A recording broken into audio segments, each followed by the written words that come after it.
Escomlet David. Անցել անգամ չկար։ Անունը ինչ է։ Այս ծաղիկի անունը Voodoo Շուշան է, Amorphophallus, որը համարվում է աշխարհի ամենագարշահոտ ծաղիկը, չնայած ասեմ, որ բացարձակապես ես տենց գարշահոտություն չզգացի այդ բուսաբանական այգում, անվանում են նաև Voodoo Շուշան կամ դիածաղիկ, արևադարձային բույս է, աճում է հիմնականում Ինդոնեզիայում, Ավստրալիայում, Աֆրիկայում։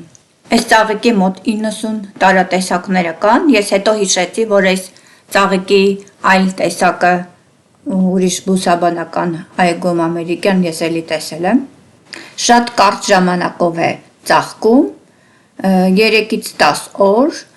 և այն սկսում է ծաղկել 4-5 տարեկան հասակից, իսկ բարձրությունը հասնում է 2,5 մետրի, լայնքը 1,5 մետրի։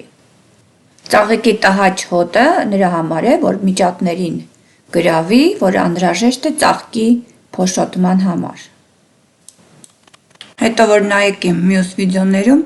վստահ եմ կգտնեք այս ծաղիկից այլ բուսաբանական այգում, որ ես նկարել եմ։ Ես կդնեմ իհարկե ներքևում կոմենտների բաժնում այդ լինքը, եթե ուզենաք կարող եք նայել։